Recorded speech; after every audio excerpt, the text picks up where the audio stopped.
সোমবার দিনব্যাপী তাসকিন আহমেদকে ঘিরে আলোচনা সমালোচনা পুরো দেশ জুড়ে। বন্ধুদের সাথে ভুল বোঝাবুঝি গড়ায় থানা পুলিশ পর্যন্ত।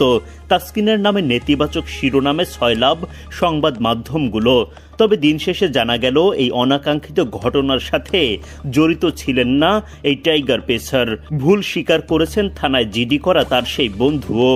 তবে জাতীয় দলের খেলোয়াড় হিসেবে এমন নেতিবাচক খবর ছড়িয়ে পড়ার কারণে বিব্রত তাসকিন ও তার পরিবার। দেশের প্রথম সারির গণমাধ্যম ৭১ টিভিকে দেয়া এক সাক্ষাৎকারে তাসকিন জানান, ওরা জিডি উইথড্র করে ফেলেছে মনে হয়, সম্ভবত। ওই বন্ধু ফোন দিয়ে আমার কাছে অনুতপ্ত হয়েছে একটু আগে যে সরি, আমি ইমোশনালি ইন্টারভিউ দিয়ে ফেলছি আর এটা করে ফেলছি।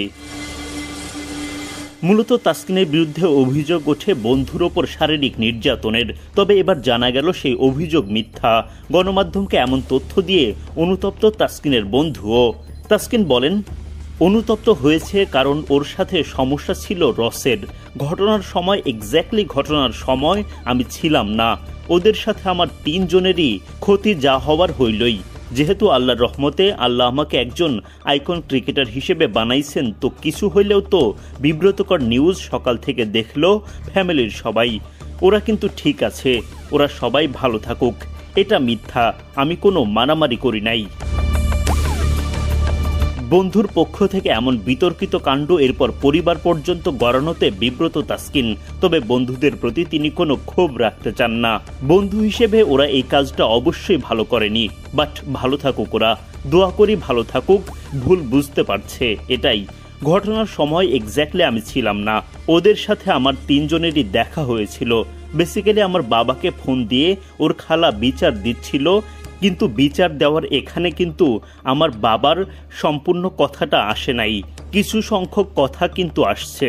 তো আমার বাবাকে ফোন দিয়ে যখন বিচার দিচ্ছিল যে এরকম ছোটবেলার বন্ধু এরা কেন এরকম করেছে, তো ওই ওসি সাহেবকে ফোন দেওয়াতে তখন হয়তো ওরা ভাবছে যে ওরা ওয়ারিড হয়ে গিয়েছিল আর কি।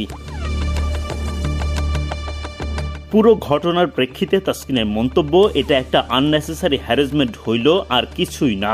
ক্রিকেটাররা দেশের তরুণদের আইকন, তাই তো তাদের বিরুদ্ধে যেমন নেতিবাচক অভিযোগ ওঠা কাম্য নয়, তেমনি যেন এমন কোনো মিথ্যা অভিযোগ ছড়িয়েও তাদেরকে বিব্রত না করা হয়, সেটাই হয়তো থাকবে সকলের প্রত্যাশা।